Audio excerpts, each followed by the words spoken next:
الحمد لله رب العالمين، والصلاة والسلام على سيد الأنبياء والمرسلين وعلى آله الطيبين الطاهرين وعلى من تبعهم بإحسان إلى يوم الدين.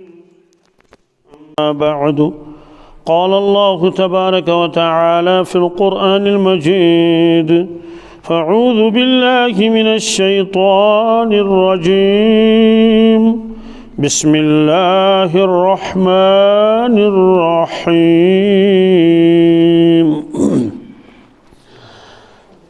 ألف لام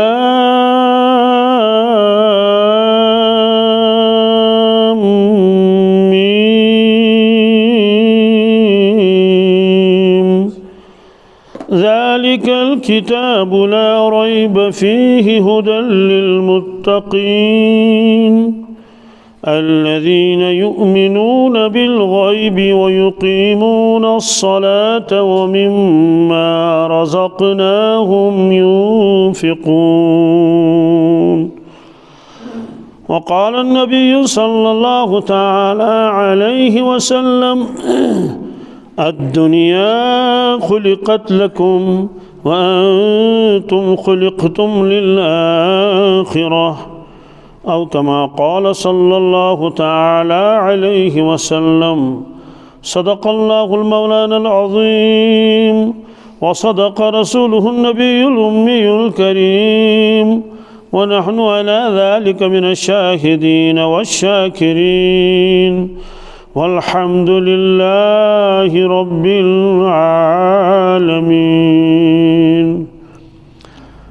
اللهم صل على سيدنا محمد وعلى آل سيدنا محمد وأصحاب سيدنا محمد وبارك وسلم عليهم.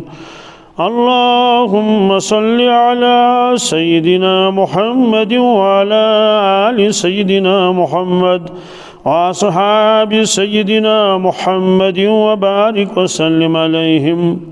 اللهم صل على سيدنا محمد وعلى آل سيدنا محمد وأصحاب سيدنا محمد وبارك وسلم عليهم. وصل على جميع الأنبياء والمرسلين وعلى ملائكتك المقربين وعلى عبادك الصالحين وعلى أهل طاعتك أجمعين، وارحمنا معهم برحمتك يا أرحم الراحمين. رب اشرح لي صدري ويسر لي أمري واحلل عقدة من لساني يفقه قولي. رب يسر ولا تعسر ولا تنقص وتمم بالخير، وبك نستعين يا فتاح يا فتاح يا فتاح. اللہ تبارک تعالیٰ کی مخلوقات میں سب سے زیادہ محترم اور اشرف انسان ہے. اس کو فرمایا گیا اشرف المخلوقات ہے.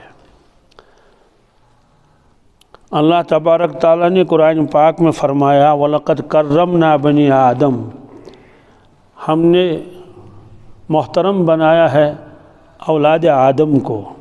یعنی صرف حضرت آدم علیہ السلام نہیں، ان کی اولاد کو بھی ہم نے محترم بنایا ہے، مکرم بنایا ہے.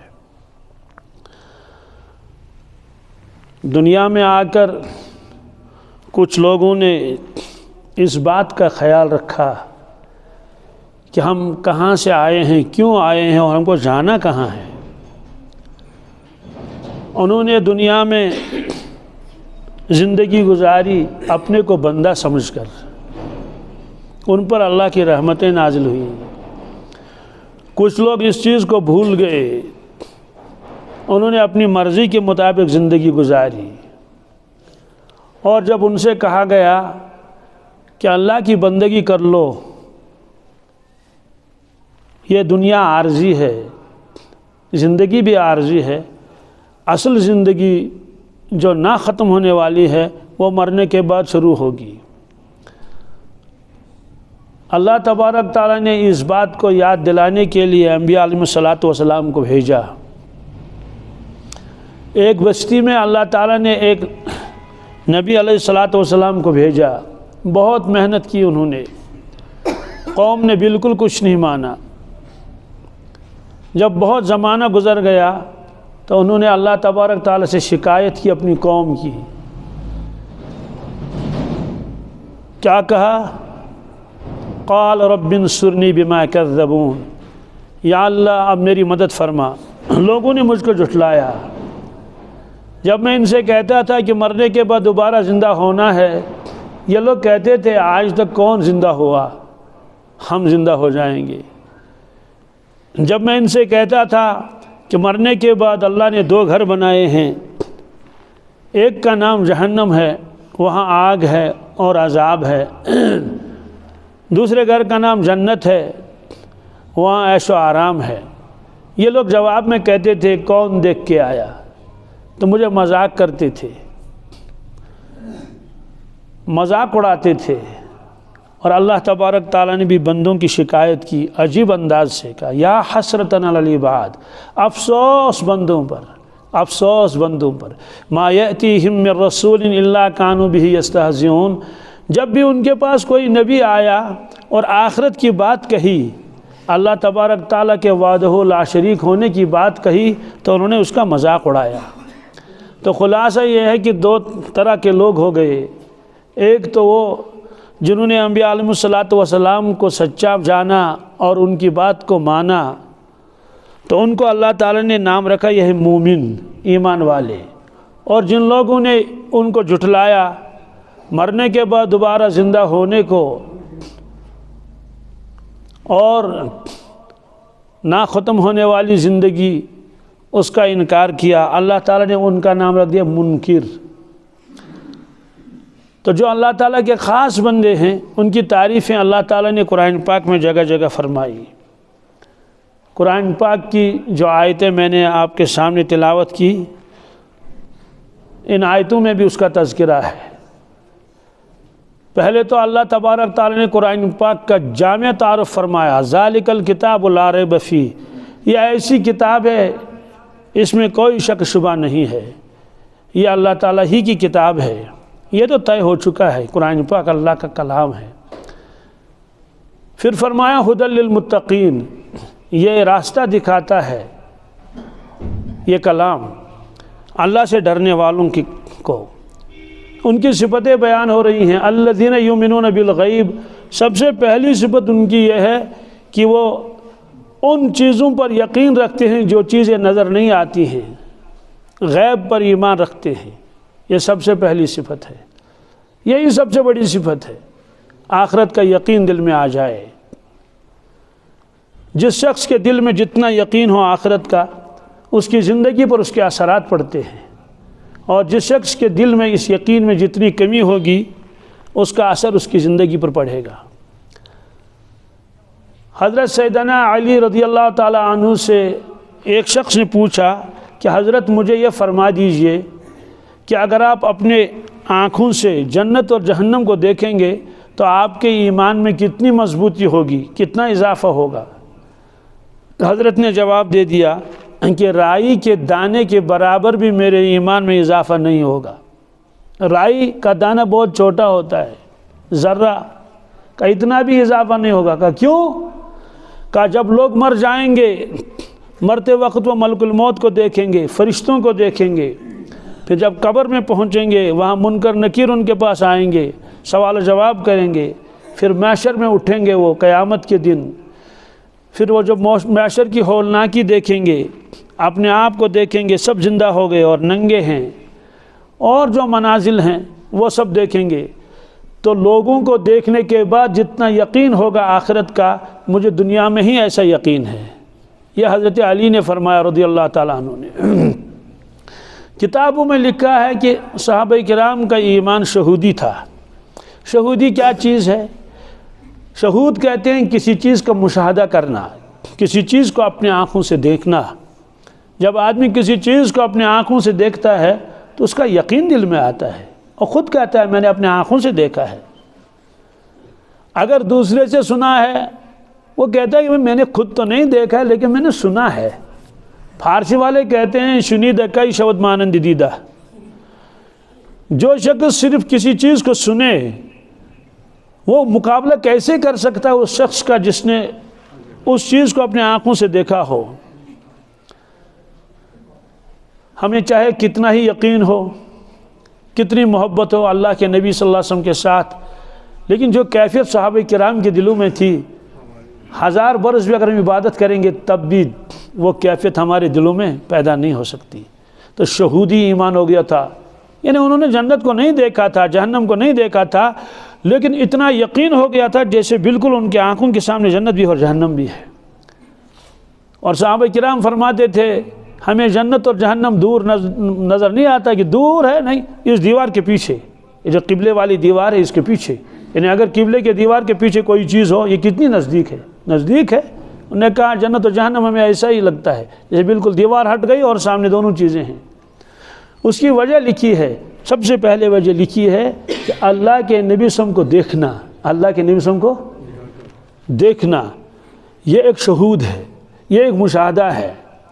ہم لوگوں کو تو ان پر بھی ایمان لانا پڑتا ہے، کیونکہ ہمارے لیے تو وہ بھی ان دیکھے ہیں نا، نہیں دیکھا، انہیں تو دیکھا، اس لیے تو اللہ کے نبی صلی اللہ علیہ وسلم کو دیکھتے تھے اپنے آنکھوں سے۔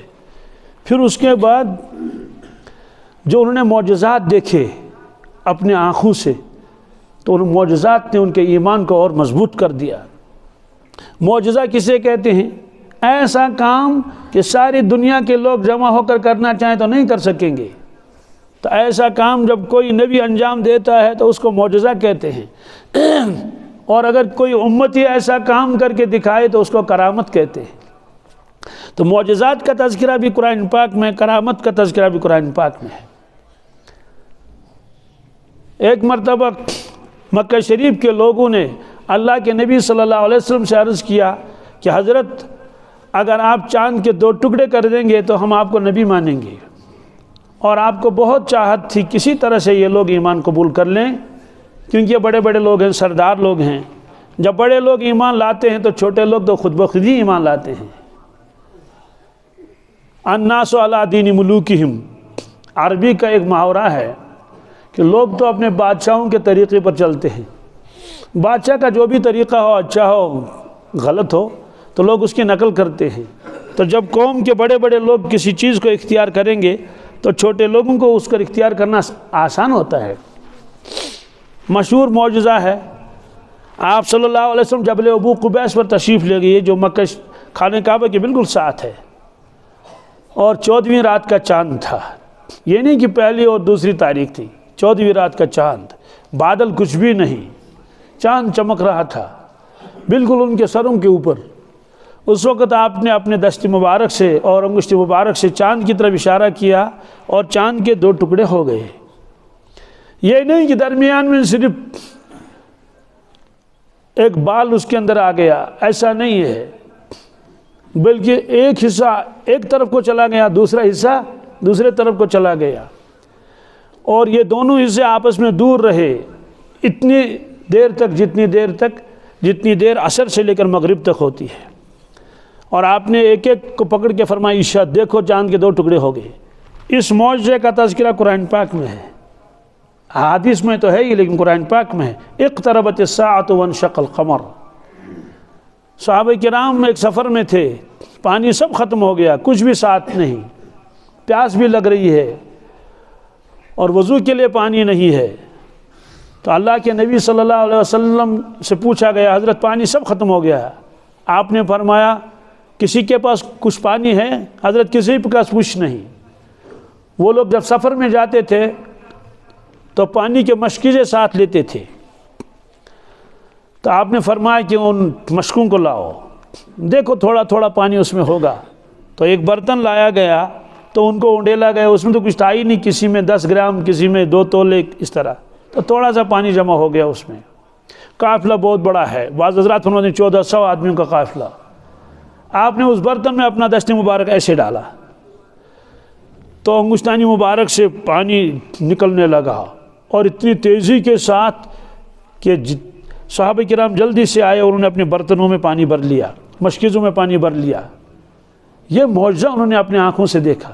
تو ظاہر سی بات ہے جن لوگوں نے اپنے آنکھوں سے دیکھا ہوگا آپ کے دست مبارک سے پانی ابلا تو ان کے ایمان میں کتنی مضبوطی ہوئی ہوگی۔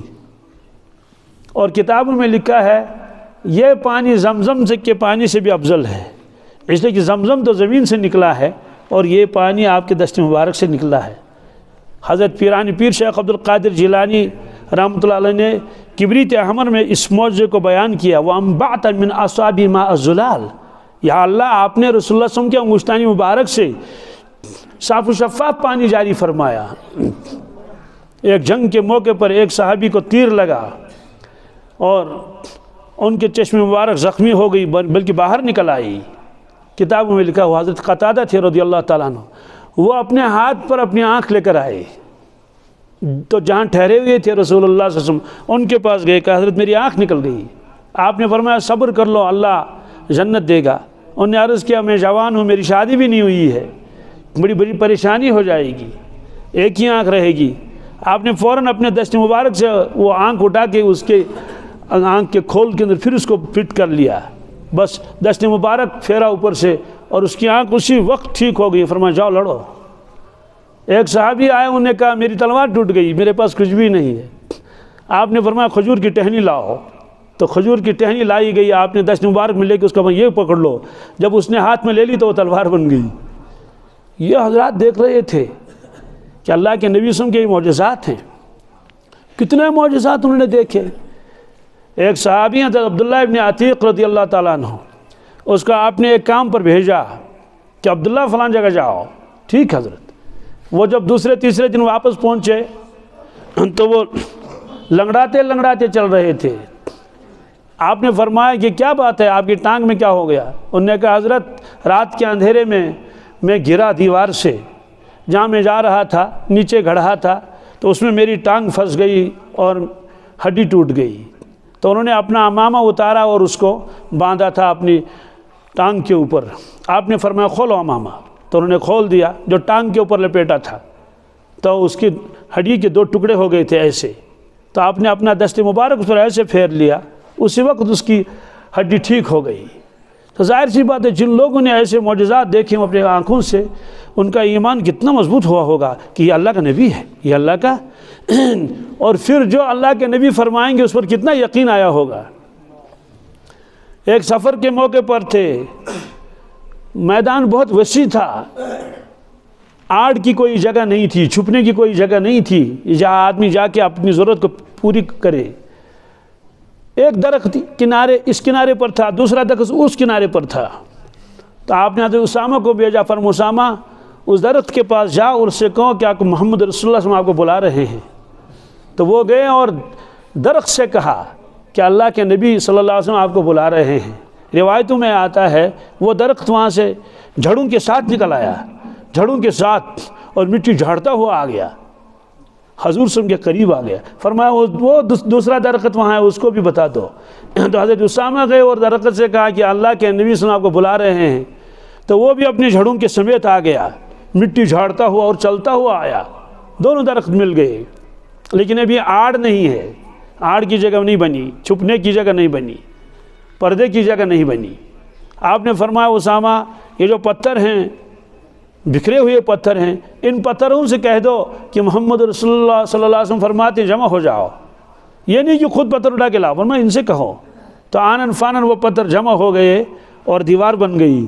آپ اس میں تشریف لے گئے، اپنی ضرورت پورا فرما کے آپ واپس آ گئے۔ آپ نے حضرت اسامہ سے فرمایا اسامہ درختوں سے کہو اپنی جگہ چلے جاؤ، پتھروں سے کہو اپنی جگہ چلے جاؤ۔ تو درخت اپنی جگہ چلے گئے، جیسے تھے ویسے بن گئے، اور پتھر بھی اپنی اپنی جگہ گئے۔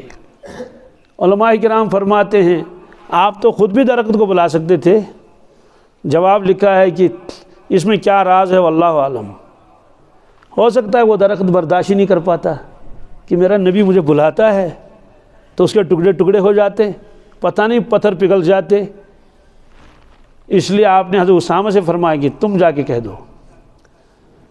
ایک مرتبہ آپ مسجد میں تشریف لائے، ایک شخص سو رہا تھا، آپ نے حضرت علی سے فرمایا رضی اللہ تعالیٰ عنہ، فرمایا کہ علی اس شخص کو جگاؤ۔ حالانکہ آپ خود وہاں سے تشریف لے گئے تھے، لیکن اس کو جگایا نہیں۔ تو حضرت علی تشریف لے گئے اور اس کو جگایا۔ جو مسجد نبوی میں سویا ہوا تھا وہ اٹھا۔ کسی نے پوچھا حضرت آپ تو ہر نیک کام میں پہل کرتے ہیں، تو آپ نے اس صحابی کو خود کیوں نہیں جگایا؟ فرمایا دیکھو یہ سو رہا تھا۔ کیا سوتے وقت جب کسی کو جگایا جاتا ہے کبھی کچھ اور بھی کہتا ہے کہ جاؤ مجھے سونے دو، یہ بھی کہہ سکتا ہے نا، ارے بھائی کون آ گیا مجھے، کچھ بھی کہہ سکتا ہے۔ فرمایا کہ اگر میرے اٹھانے پر انکار کرتا تو اس کے ایمان کا خطرہ تھا، اس کے ایمان کا، اگر کہتے ہیں میں نہیں اٹھتا، اتنا کہتا تو اس کا خطرہ تھا۔ اسے حضرت علی کا اگر انکار کرے گا کہ میں نہیں اٹھوں گا اور بھی کچھ کہے گا تو اس کے ایمان میں کوئی خرابی نہیں آئے گی۔ تو جن حضرات نے ان چیزوں کو دیکھا تھا تو ان کے دل میں کتنا یقین آیا تھا کہ جنت بھی ہے اور جہنم بھی ہے۔ تو سب سے پہلی صفت جو اللہ کے نیک بندوں کی ہے وہ یہی ہے، آخرت پر یقین ہونا۔ اور یہ بھی ہے کہ ایمان کمزور بھی ہو جاتا ہے، گھٹتا بھی ہے، بڑھتا بھی ہے، اضافہ بھی ہوتا ہے۔ اس پر محدثین نے مستقل ابواب قائم کیے ہیں۔ تو اس امت کا سب سے پہلا طبقہ جو ہے وہ صحابہ کرام کا طبقہ ہے۔ ایسا ایمان قیامت تک کسی جماعت کو نصیب نہیں ہو سکتا، کیونکہ ان کا ایمان شہودی ہو گیا تھا اور اس ایمان کے اثرات ان کی زندگی پر پڑے تھے، ان کی زندگیاں بدل گئی۔ وہ واقعہ آپ نے کئی مرتبہ سنا ہوگا۔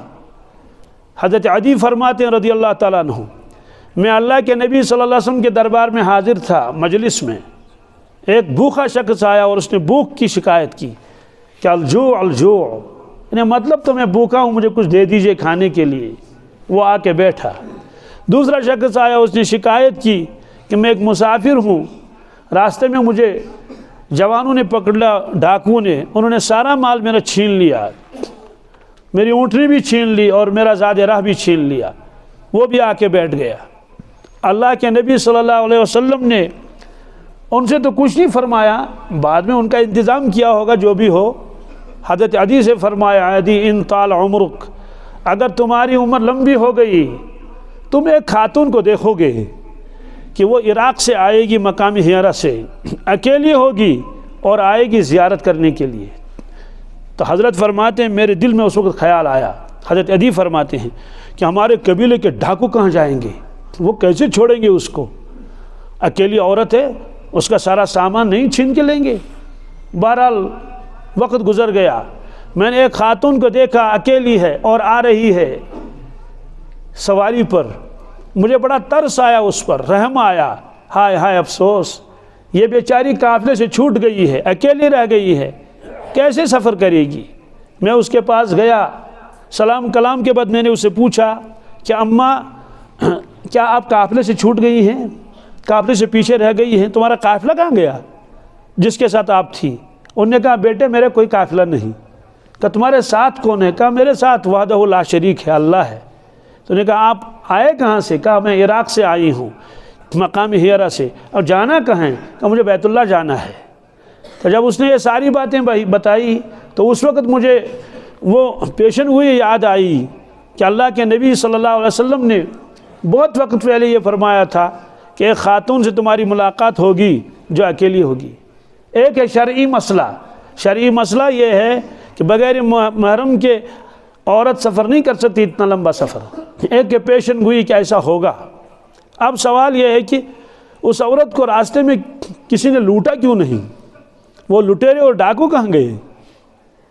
کتابوں میں لکھا ہے اس بستی کے باہر جہاں سے قافلے آتے تھے جاتے تھے، یہ جوان جاتے تھے پانی لے کر، پانی کے مشکیزیں لے کر، روٹیاں بنا لے کر اپنے گھروں سے، تو جو بھی قافلہ آتا تھا ان سے ملتے تھے، علیہ سلیہ کرتے تھے، ان سے خوش آمد کرتے تھے، اخلاق سے ان سے ملتے تھے، ان کے جانوروں کو پانی پلاتے تھے، ان کو روٹیاں کھلاتے تھے، کوئی جان پہچان نہیں، کوئی رشتہ داری نہیں۔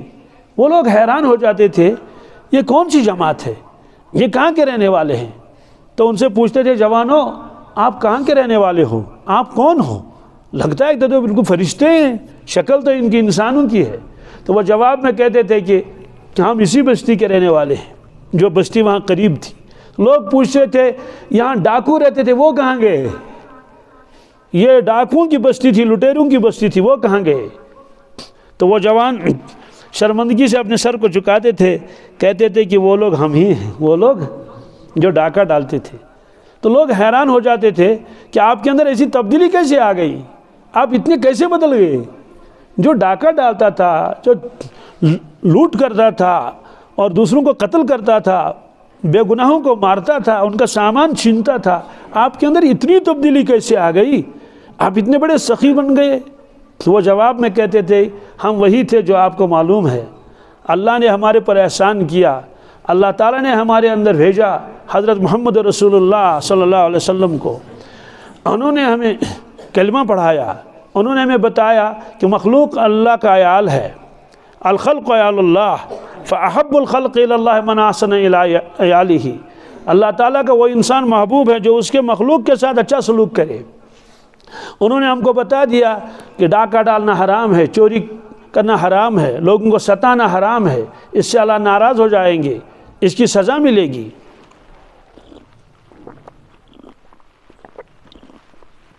الحمدللہ۔ تو ہم نے ان تمام گناہوں سے توبہ کی ہے، ایسی زندگی بدل گئی۔ ایک جوان تھے حضرت مرثد، حسین و جمیل، مکہ شریف میں رہتے تھے۔ ظاہر سی بات ہے اسلام سے پہلے یہ حیا اور یہ دوسری چیزیں یہ اس کا تصور بھی نہیں تھا، اس لیے کہ حیا کا تعلق ایمان کے ساتھ ہے۔ جس شخص کے اندر دیکھنا ہو اس کے اندر ایمان کتنا ہے، کتابوں میں لکھو اس کے اندر دیکھو حیا کتنا ہے، اور اگر اس کے اندر حیا کی کمی ہے تو یہ ایمان کی کمی ہونے کی علامت ہے۔ تو ایک لڑکی کے ساتھ اس کے تعلقات تھے الیک سلیک۔ کچھ عرصے کے بعد حضرت مرثد نے کلمہ پڑھا، مدینہ طیبہ گئے، تو بہت مدت کے بعد وہاں سے واپس آئے مکہ شریف۔ اچانک اس خاتون سے، اس لڑکی سے پھر ملاقات ہوگی۔ وہ بڑی خوش ہو گئی کہ یہ تو پرانے زمانے کا میرا یار ہے، یعنی ابھی چند سال پہلے ہوئے تھے تو یاد بھی اس کی آتی تھی۔ اس نے کہا مرثد گناہ کی دعوت دے دی اس لڑکی نے۔ حضرت مرثد نے سر مبارک نیچے جھکایا، اس کی طرف دیکھا بھی نہیں۔ اس نے کہا کہ آپ نگاہیں بھی نہیں اٹھاتے۔ انہوں نے کہا کہ نامحرم کی طرف دیکھنا حرام ہے کیا؟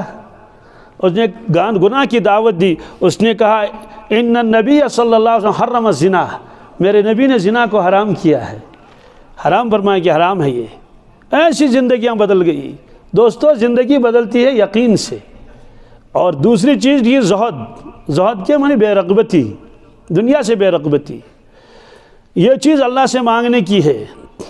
دیکھیے ایمان ہوگا اگر کمزور ہوگا تو آدمی شریعت کے اوپر نہیں چلے گا۔ میں ایک کارخانے والے سے ملنے کے لیے گیا، کچھ کام تھا، میں نے دیکھا کہ کارخانہ بند ہے اور وہ باہر بیٹھا ہوا ہے کرسی کے اوپر۔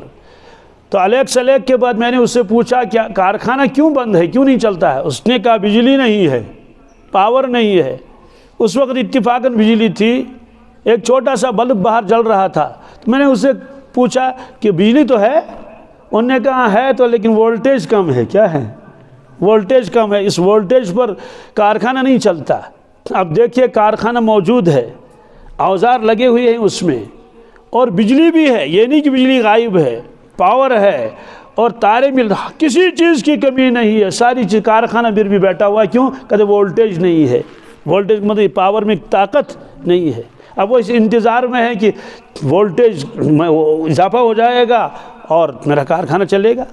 ایسے ہم سب لوگ الحمدللہ کلمے والے ہیں، کلمے کا کون انکار کرتا ہے؟ لیکن یہ دیکھنا یہ ہے کہ میرے دل کے اندر ایمان کی وولٹیج کتنی ہے۔ جب وولٹیج کم ہوتی ہے تو شریعت پر چلنا مشکل ہوتا ہے۔ آدمی دیر سے اٹھتا ہے، صبح نہیں اٹھ پاتا ہے، آدمی حرام چیزوں سے بچتا نہیں ہے۔ کیوں؟ ایمان میں کمی اور کمزوری ہے۔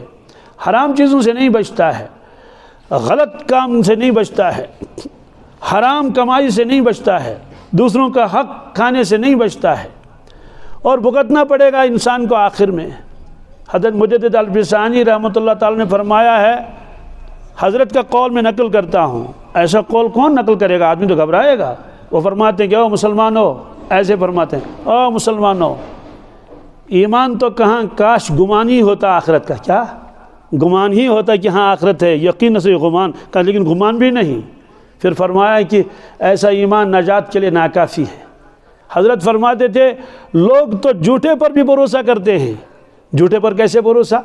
ایک آدمی کہتا ہے ادھر سے مت جاؤ، آگے بھاولا کتا ہے، ریچھ بیٹھا ہوا ہے، تو سارے لوگ راستہ بدل دیتے ہیں۔ کسی نے پوچھا کیوں راستہ بدل دیتے ہو؟ اس نے کہا فلاں آدمی نے کہا ریچھ آگے، اس نے کہا یہ تو جھوٹا ہے، سارے گاؤں والے اس کو جھوٹا کہتے ہیں۔ وہ واپس میں کہتے ہیں کہ ہو سکتا ہے یہ بات سچی ہو سکتا ہے یہ بات سچی ہو۔ یہ کہہ رہا ہے کہ وہاں بھاولا کتا ہے اور ریچھ بیٹھا ہوا ہے، تو راستہ بدل دیتے ہیں۔ پھر حضرت فرماتے ہیں تم نے تو جھوٹے انسان پر بھی اعتماد کیا، کیا خیال ہے محمد رسول اللہ صلی اللہ علیہ وسلم کے بارے میں کہ مسلمانوں تمہیں اس پر اعتماد کیوں نہیں؟ کبھی جلال میں آ کے فرماتے ہیں اے مسلمانوں کیا تم نے اللہ کو نعوذ باللہ جھوٹا سمجھا ہے؟ کہ اللہ کی جو دھمکیاں قرآن پاک میں ہیں، دوزخ کی دھمکیاں اور عذاب کی دھمکیاں، تمہیں کچھ بھی احساس نہیں اس کا؟ کبھی فرماتے ہیں کہ مسلمانوں کیا نعوذ باللہ من ذالک تم محمد رسول اللہ کو جھوٹا سمجھتے ہو؟ اس سے کہ جو ارشادات آپ نے فرمائے آخرت کے بارے میں تمہیں اس کا یقین نہیں؟ اسے یقین جب کم ہوتا ہے تو زندگی برباد ہو جاتی ہے، تباہ ہو جاتی ہے۔ میں ایک جگہ گیا جمعہ پڑھانے کے لیے، جمعہ کے بعد ایک جوان اصرار کرنے لگے کہ خواتین میں اور مستورات میں تھوڑی دیر کے لیے بات کریں۔ میں نے کہا مجھے ایک جگہ جانا ہے، میں نے وعدہ کیا ہے۔ اس نے بہت زیادہ اصرار کیا۔ میں نے کہا اللہ کے بندے تم اتنا اصرار کیوں کرتے ہو کہ نہیں 10 منٹ 15 منٹ بات کر لو؟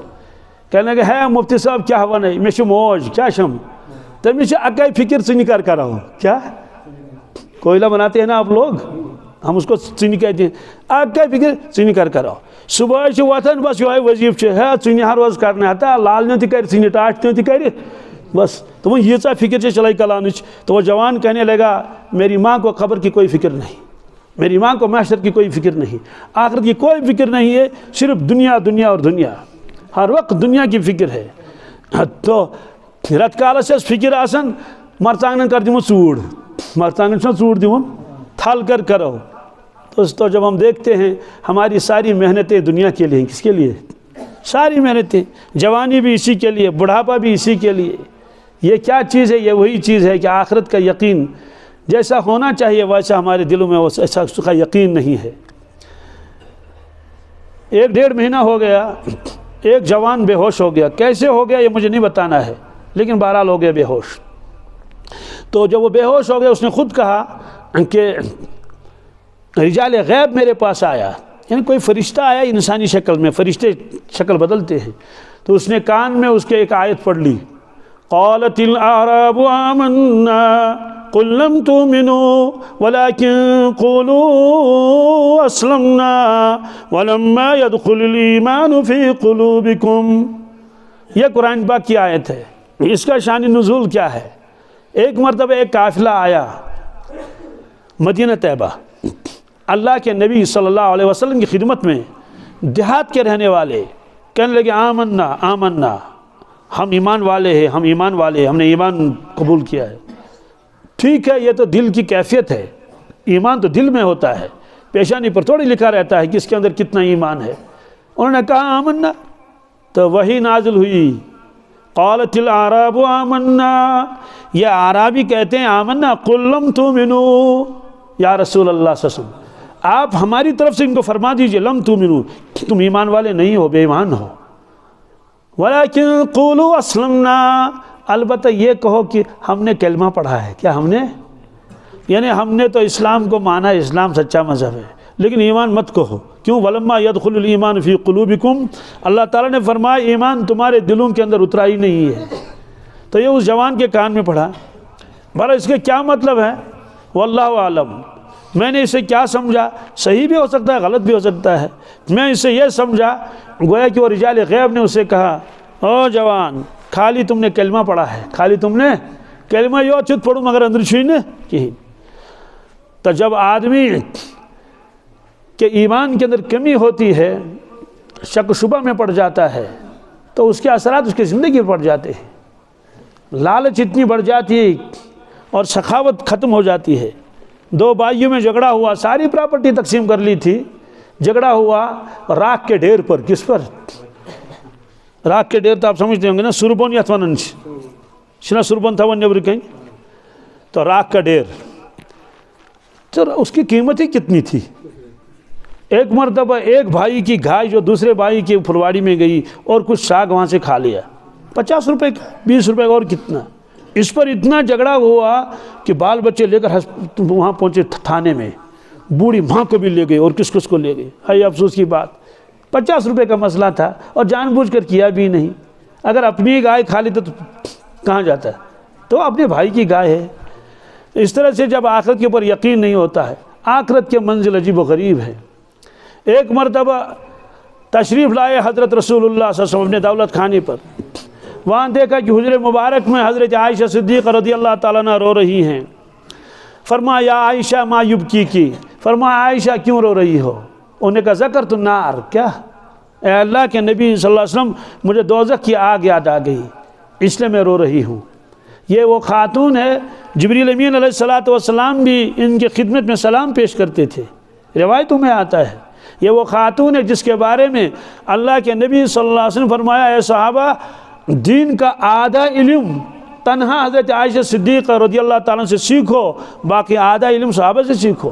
یہ وہ خاتون ہے کہ قرآن پاک مکمل، سارا قرآن مجید بالکل ان کو ایسا یاد تھا جیسا الحمد شریف، جیسے ہم لوگوں کو الحمد شریف یاد ہے نا، کہ نیند میں بھی اگر زبان سے نکلے گا تو الحمدللہ رب العالمین صحیح نکلے گا، کوئی اٹک بھی نہیں آئے گی۔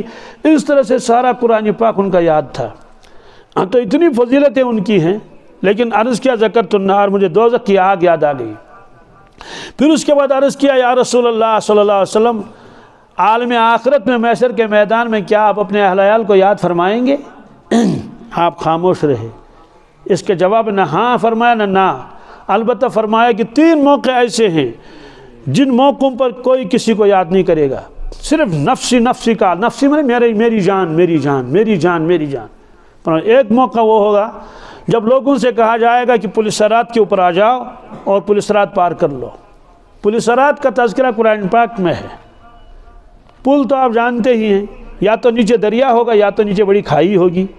ویسے عام میدان میں تو کوئی پل نہیں لگاتا ہے، تو وہ ایک پل بنایا ہے اللہ تبارک تعالیٰ نے۔ نیچے کیا ہوگا؟ دوزخ کی آگ، یعنی خود دوزخ نیچے ہوگی۔ آپ نے فرمایا پل صراط کی لمبائی ہے، آدمی کوئی چلے تو 1500 سال لگیں گے۔ کتنے؟ 1500 کلومیٹر نہیں، 1500 سال۔ تو اتنی وسعت ہے اس میں۔ آپ نے خود فرمایا بال سے زیادہ باریک ہے، تلوار سے زیادہ تیز ہے۔ اور اللہ تعالیٰ نے فرمایا کہ پل صراط کے اوپر آنا پڑے گا سب کو۔ وَإِن مِّنكُمْ إِلَّا وَارِدُهَا كَانَ عَلَىٰ رَبِّكَ حَتْمًا مَّقْضِيًّا۔ یہ اللہ نے فرمایا اے بنی آدم، تم میں ایک آدمی بھی غیر حاضر نہیں رہے گا جس کو پل صراط کے پاس آنا نہ پڑے اور پار کرنا نہ پڑے، چلنا پڑے گا۔ تو یہ فیصلہ ہو چکا ہے، کان علی ربک حتما مقضیہ، کا مطلب یہ کہ اس میں اب نظر ثانی نہیں، یہ فیصلہ ہو چکا ہے، بنایا اللہ نے، کیا کریں گے؟ تو کیسے وہاں اس کو پار کریں گے؟ کون پار کر سکتا ہے؟ کوئی بڑا پل ہوتا چلو ٹھیک ہے، تو بال سے زیادہ باریک۔ دوستو آدمی وہاں چلے گا، اپنے پاؤں سے چلے گا تو گر جائے گا؟ نہیں، گر جائے گا۔ سوال کون سی چیز ہے جو آدمی کو وہاں پار کرائے گی؟ وہ انسان کی روح ہے، کیا ہے؟ جسم نہیں۔ اللہ نے جو انسان کے اندر روح رکھی ہوئی ہے، اگر وہ روح مضبوط ہے تو وہ پار کرے گی پل صراط کو، اگر وہ کمزور روح ہے تو وہ گر جائے گی، روح ہی گرے گی تو جسم کے ساتھ۔ اس کی مثال علماء کرام دیتے ہیں، ہوائی جہاز اگر اچھا ہے، تیل برابر ہے، کوئی اوردار اس کا خراب نہیں ہے، وہ اڑان کرے گا، ہزاروں کلومیٹر دور جائے گا۔ نیچے سے سمندر بھی ہوتے ہیں اور نیچے سے پہاڑ بھی ہوتے ہیں، درخت بھی ہوتے ہیں، کھائیاں بھی ہوتی ہیں، مکانات بھی ہوتے ہیں، وہ اوپر سے اڑان کرتا ہے۔ آپ حضرات میں سے کتنے لوگ ہوں گے جو سری نگر سے جدہ گئے ہوں گے جہاز میں، یا دلی سے جہاز؟ اتنے گھنٹوں کا سفر ہے، کوئی غم نہیں، نیچے سمندر ہے، گہرے سمندر ہیں، اور رات کو بھی چلتا ہے، اندھیروں میں چلتا رہتا ہے، اور آرام سے آپ جو ہے وہ اپنی سیٹ پر کھراٹے مارتے ہیں، کوئی سو رہا ہے، کوئی اونگ رہا ہے، کوئی کچھ ہے، بس آرام میں ہے، اور کوئی نظارہ دیکھ رہا ہے، کوئی ڈر نہیں، نیچے سمندر ہے۔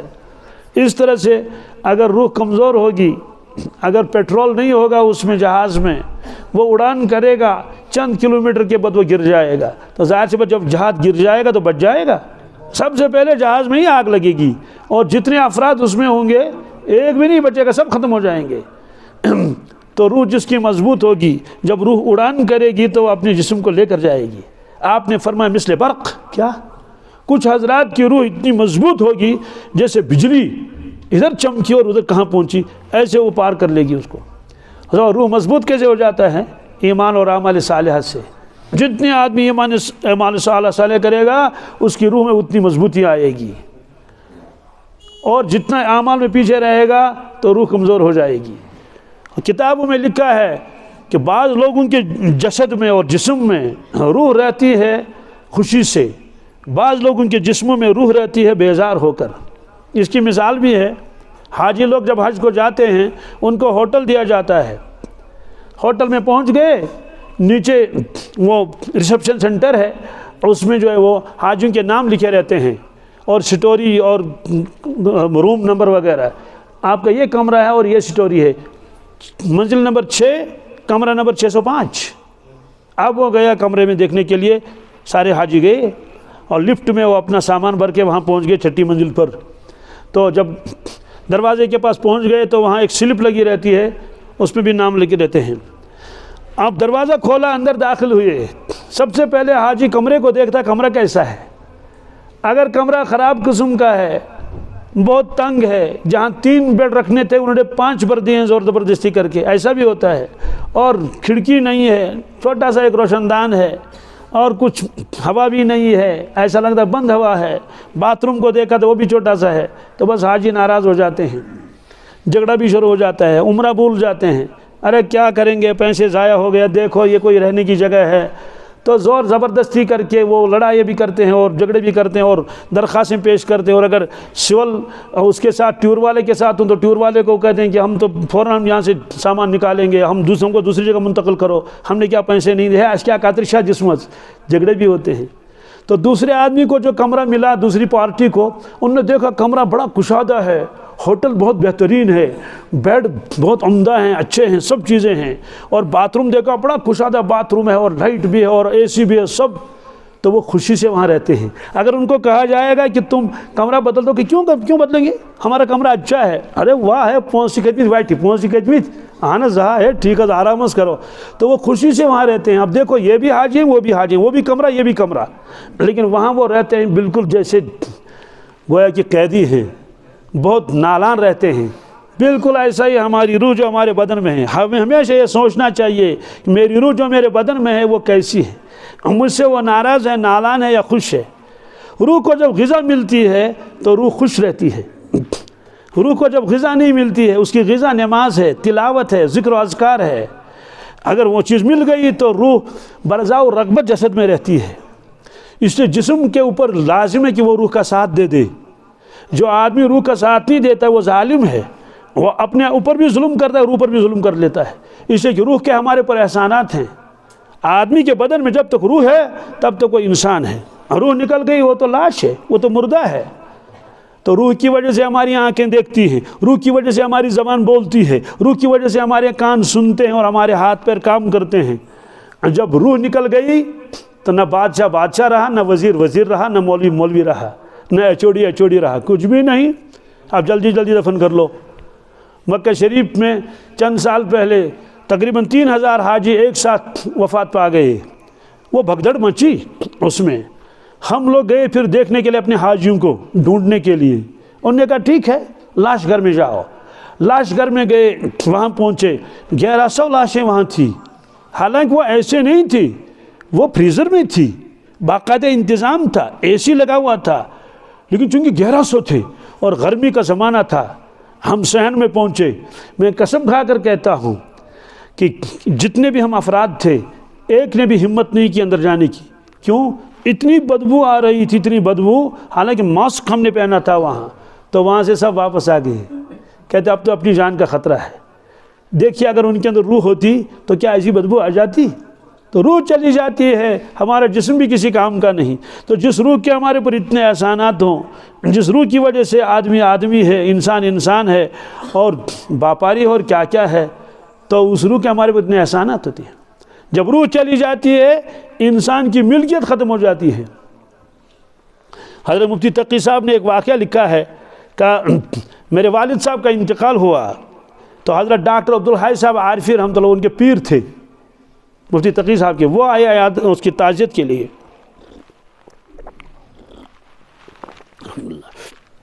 تو ان کو کھانسی آ رہی تھی ڈاکٹر صاحب کو، تو وہاں تاک پر ایک بوتل رکھی ہوئی تھی کھانسی کی، آدھی بوتل ختم ہو چکی تھی، آدھی موجود تھی۔ تو میں وہ بوتل لے کر آیا، میں نے کہا حضرت یہ کھانسی کی دوائی ہے، ایک دو ڈھکن آپ پی لیں۔ حضرت نے فرمایا یہ کس کی ہے؟ کھانسی کی دوائی کی بوتل کس کی؟ میں نے کہا یہ والد صاحب کی ہے، ان کا انتقال ہو گیا ہے۔ تو حضرت نے 2-3 مرتبہ پوچھا کس کی ہے؟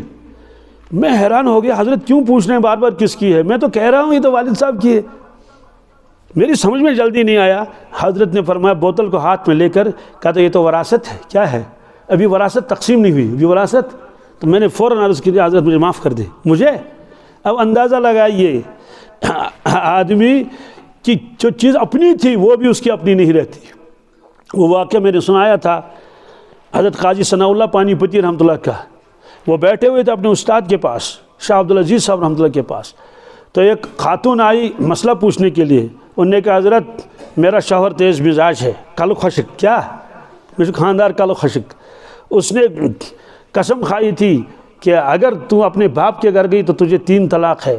میں تب سے آج تک نہیں گئی، میرا باپ بیمار بھی رہا، اب اس کا انتقال ہو گیا، اور میں اب چاہتی ہوں کہ میں کم از کم چہرہ تو دیکھ لوں اپنے والد صاحب کا، اب تو وہ اس کو دفن کریں گے بھی، تو میں جانا چاہتی ہوں، میں جا سکتی ہوں؟ شاہ صاحب نے فرمایا نہیں جا سکتی۔ کہا کیوں؟ کہا طلاق پڑ جائے گی۔ قاضی صاحب بیٹھے ہوئے تھے، تو قاضی صاحب نے عرض کیا حضرت مجھے اجازت ہے میں اس کا جواب دے دوں؟ حضرت نے فرمایا ہاں اجازت ہے۔ تو انہوں نے خاتون سے کہا جاؤ طلاق نہیں پڑے گی۔ تو شاہ صاحب نے فرمایا کیوں طلاق نہیں پڑے گی؟ یہ تو عربی دوم والا بھی لڑکا جانتا ہے، یہ طلاق معلق ہے کہ اگر باپ کے گھر گئی تو تمہیں 3 طلاق ہے، تو جائے گی طلاق پڑ جائے گی۔ تو قاضی صاحب نے کہا حضرت اس کے باپ کا انتقال ہوا، اب وہ باپ کا گھر نہ رہا، کیا وہ تو بھائیوں کا گھر ہو گیا، کس کا؟ اگر یہ جائے گی تو بھائیوں کے گھر جائے گی۔ شاہ صاحب نے فرمایا کھڑے ہو جاؤ، اور اس کی پیشانی پر بوسہ دے دیا، کہا تم وقت کے بھائی حقی ہو، کیا ہو؟ اور یہ بزرگ بھی تھے بہت اونچے درجے کے، قاضی ثناء اللہ پانی پتی، ایک ثناء اللہ صاحب ہیں وہ الگ ہے، یہ پانی پت کے تھے، یہ بزرگ تھے۔ ان کے شیخ تھے حضرت مرزا مظہر جان رحمۃ اللہ علیہ، اونچے درجے کے ولی، کبیر اولیاء۔ تو وہ فرماتے تھے جب ثناء اللہ میرے پاس آتا ہے تو میرے دل میں ان کی حیبت ہے۔ کہا کیوں؟ کہا فرشتے اس کا احترام کرتے ہیں، فرشتے اس کا، وہ دیکھتا ہوگا فرشتوں کو، کیوں کبیر اولیاء بھی تھے۔ دوستو یہ وہ دنیا ہے، ابھی آدمی اس پر ہے، غسل کے تختے پر ہے، ساری جائیداد اس کی ختم، یہ سب روح کا کارنامہ ہے۔ جب تک روح، تو اس روح کا تو ساتھ دینا چاہیے نا۔ کتابوں میں لکھا ہے 2 طبقوں نے روح کا ساتھ دیا ہے، کتنے؟ انبیاء اور اولیاء، زبردست ساتھ دیا روح کا۔ کتنا؟ اپنے جسم کے تقاضوں کو دبایا، روزوں کے اوپر روزے رکھے، بس زیتون کا تیل اور خشک روٹی، یہ اکثر غذا تھی اللہ کے نبی صلی اللہ علیہ وسلم کی۔ اور جتنا آدمی کو سونا چاہیے اللہ کے نبی اتنا نہیں سوتے تھے، بہت کم سوتے تھے۔ گویا کہ روح کو ایسا انہوں نے ساتھ دے دیا کہ اپنے آرام کو بھی قربان کر لیا، تو ان کی اتنی عبادت کی، اس کی وجہ سے روح ان کی اتنی مضبوط ہو گئی، اولیاء کرام کی اور بزرگان دین کی۔ یہی تو راز ہے اس میں۔ ہم پانی پر چلیں گے ہم ڈوب جائیں گے، اس لیے کہ ہماری روح میں ایسی طاقت نہیں، لیکن جن کی روح بہت مضبوط ہے، روح چلے جائے گی اور آپ ڈوبیں گے نہیں، وہ تو ہوا میں بھی جا سکتی ہے۔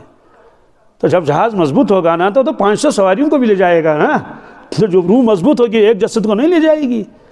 تو اللہ کے نبی صلی اللہ علیہ وسلم کی روح مبارک اتنی مضبوط تھی، سبحان اللہ، وہ جو اگر آپ چاہتے آپ سیکنڈوں میں عرش مجید پر پہنچ جاتے۔ وہ جو براق لایا گیا اور وہ اور یہ سب، وہ تو احترام تھا، اکرام تھا، تعظیم تھی، اور راستے میں ان کو دکھانے تھے اللہ تعالیٰ کی قدرت کی نشانیاں، ورنہ ایسی روح۔ تو ایمان والے کو چاہیے کہ جتنا وہ اپنے جسم کا خیال رکھتا ہے اس سے زیادہ اپنے روح کا خیال رکھنا ہے، اسے کہ جسم تو ساتھ دے گا تب تک جب تک آدمی دنیا میں ہے۔ اور دنیا میں کیا ہے؟ دنیا میں بھی تو کبھی کبھی جو ہے جسم ساتھ نہیں دیتا، آدمی معذور ہو گیا کیا کرے گا، بیڈ پر بیٹھا ہوا ہے۔ اور بھی میں کل ایک جگہ گیا، انہوں نے کہا کہ یہ تو خود اپنے ہاتھ سے کھا بھی نہیں سکتا، لقمہ بنا بنا کے اس کے منہ میں ڈالنا پڑتا ہے چمچے سے، جسم تو موجود ہے لیکن کچھ نہیں کر پاتا ہے۔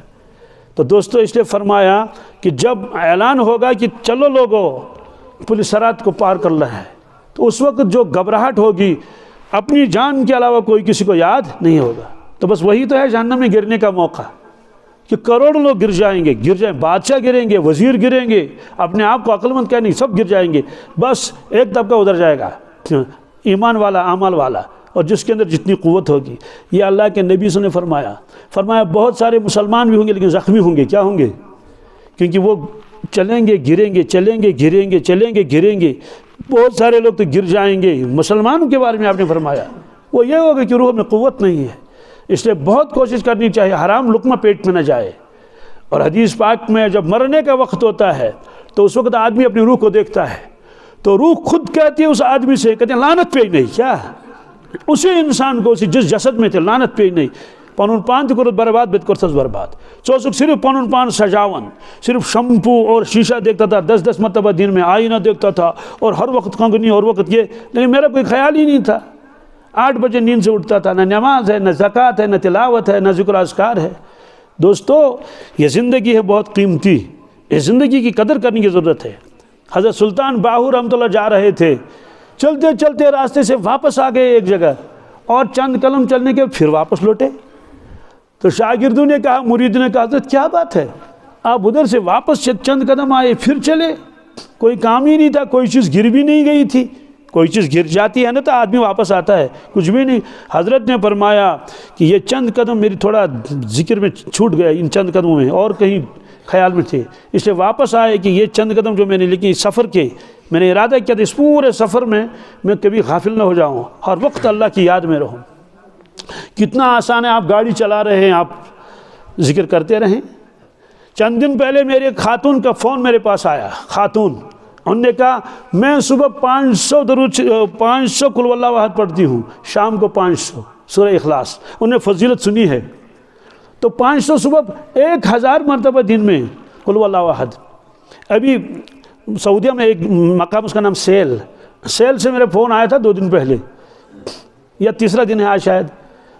ایک کشمیری وہاں ہے، انہوں نے کہا میں چند سالوں سے چلتے پھرتے قل واللہ احد پڑھتا ہوں، 6 لاکھ میں نے پوری کر لی. کتنے لوگوں اس طرح سے اپنی زندگی کو قیمتی بنانا چاہیے. ہر وقت آدمی اللہ و لعب میں رہے گا، زندگی تو ختم ہو ہی جائے گی. تو یقین کی بات ہے. اور شاید وہ میں نے آپ کو سنایا تھا یا نہیں سنایا تھا تو سن لیجئے. ایک ساتھی کا میسیج میرے پاس آیا، میں اس کو جانتا نہیں ہوں، صحیح بات ہے، فون نمبر میں نے محفوظ رکھا اپنے پاس. انہوں نے لکھا میں نے 70 لاکھ، 1000 نہیں، کیا میں نے 70 لاکھ درود شریف مکمل کر لیے. میں نے کہا مبارک ہے تمہاری زندگی پر. تو دوستو پہلا موقع ہوگا جو پل صراط کو پار کرنا ہوگا، اور پار کرنا پڑے گا چاہے ہم کتنا ہی بھولیں اس آخرت کو. تو ایک دن آئے گا جب پل صراط سامنے ہوگا. دوسرا موقع آپ نے فرمایا جب نامہ اعمال تقسیم کیے جائیں گے. کیا فرشتے آئیں گے نامہ اعمال تقسیم کرنے کے لیے. اللہ تعالیٰ بچائے. بعض لوگوں کے تو ہاتھوں کو پیچھے باندھ دیا جائے گا اور بائیں ہاتھ میں دیا جائے گا، اور بعض حضرات خوش نصیب ہوں گے جن کے دائیں ہاتھ میں نامہ اعمال ہوگا. قرآن پاک نے فرمایا فَأَمَّا مَنْ أُوتِيَ كِتَابَهُ بِيَمِينِهِ فَيَقُولُ هَاؤُمُ اقْرَءُوا كِتَابِيَهْ إِنِّي ظَنَنْتُ أَنِّي مُلَاقٍ حِسَابِيَهْ فَهُوَ فِي عِيشَةٍ رَاضِيَةٍ فِي جَنَّةٍ عَالِيَةٍ قُطُوفُهَا دَانِيَةٌ كُلُوا وَاشْرَبُوا بِمَا أَسْلَفْتُمْ فِي الْأَيَّامِ الْخَالِيَةِ. قرآن پاک کو یقین کے ساتھ پڑھنا چاہیے. قسم اللہ کی دل کی زندگی دل کی دنیا بدل جاتی ہے. صرف ایک یقین چاہیے. کیا ہے اس میں؟ اللہ تعالیٰ فرماتے ہیں جس کے دائیں ہاتھ میں ہم دیں گے نامہ اعمال فَأَمَّا مَنْ أُوتِيَ كِتَابَهُ بِيَمِينِهِ فَيَقُولُ هَاؤُمُ اقْرَءُوا كِتَابِيَهْ. وہ آواز دے گا لوگوں آ جاؤ میری کتاب پڑھ لو، میرا نامہ اعمال دیکھ لو، دیکھو میرا نامہ اعمال. انی ظننت انی ملاق حسابیہ. یہ ذرا غور سے سننا ہے. انی ظننت مجھے یقین تھا دنیا میں کس چیز کا؟ انی ملاق حسابیہ، مجھے ایک دن حساب دینا ہے. اس نے پوری تیاری کر کے آیا اور بہت ڈرتا تھا اللہ تعالیٰ سے کہ مجھے حساب دینا ہے. ذرا گناہ ہو گیا تو توبہ کر لی، ذرا کوتاہی توبہ کر لی. میں بہت ڈرتا تھا اللہ تعالیٰ سے، پوری تیاری کر کے آیا ہوں. آ جاؤ. انی ظننت انی ملاق حسابیہ. آگے بہت تفصیل ہے اس کی. وَأَمَّا مَنْ أُوتِيَ كِتَابَهُ بِشِمَالِهِ فَيَقُولُ يَا لَيْتَنِي لَمْ أُوتَ كِتَابِيَهْ وَلَمْ أَدْرِ مَا حِسَابِيَهْ يَا لَيْتَهَا كَانَتِ الْقَاضِيَةَ مَا أَغْنَى عَنِّي مَالِيَهْ هَلَكَ عَنِّي سُلْطَانِيَهْ. یہ اللہ تعالیٰ وہ قول نقل کرتے ہیں جو وہ کہے گا جس کے بائیں ہاتھ میں نامہ اعمال دیا جائے گا.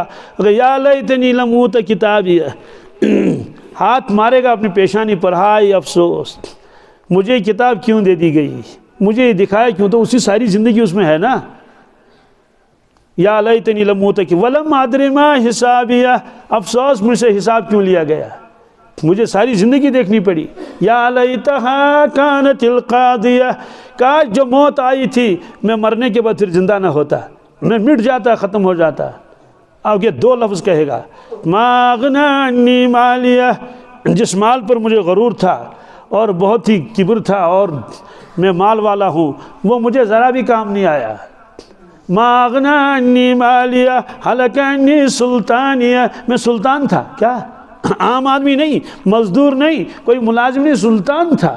میری بادشاہت بھی ختم ہو گئی. جب بادشاہوں کی بادشاہت ختم ہوئی، وہ نہ رہے گی تو ہماری ملازمت اور ہمارے کھیت یہ کس کام کے ہیں؟ اس لیے وہ یہ کہے گا. تو دو موقع ہو گئے. تیسرا موقع جب اعمال تولا جائے گا، جب اعمال، اس وقت بھی کوئی کسی کو یاد نہیں آئے گا، صرف جان، اپنی جان. آخری بات، دنیا خواب سے زیادہ نہیں اس کی حیثیت، بالکل 100%. یہ اللہ نے خود فرمایا، لوگوں یہ دھوکہ ہے، یہ کہیں تمہیں دھوکہ نہ لگ جائے. وَمَا الْحَيَاةُ الدُّنْيَا إِلَّا مَتَاعُ الْغُرُورِ، غرور کا بالکل دھوکہ. مجھے یاد ہے میرے بچپن میں وہ جماعت ایک آتی تھی، فلم والی جماعت، وہ فلمیں دکھاتی تھی، کیونکہ ٹی وی قصہ کچھ نہیں تھا. میرے بچپن کی بات ہے. تو ہمارے گاؤں میں آئے مغرب کے بعد، تو انہوں نے پردہ لگایا وہاں سے لے کر یہاں تک، بہت لمبا سفید پردہ، اس پر سٹینڈ پر اس کو کھڑا کیا اور فلم چلائی. تو مرد بھی تھے، عورتیں بھی تھے، بچے بھی تھے، سب. اور ایک نئی چیز سامنے آ رہی تھی، نو چیز اور برونٹ کن. اب سب مشغول ہو رہے ہیں، فلم چالو ہو گئی. اور فلم میں کیا کیا ہے، گاڑیاں ہیں، بازار ہیں، واللہ عالم کہاں کے بازار تھے وہ. گاڑیاں ہیں اور سبزی ہے اور گرینری ہے اور سینری ہے.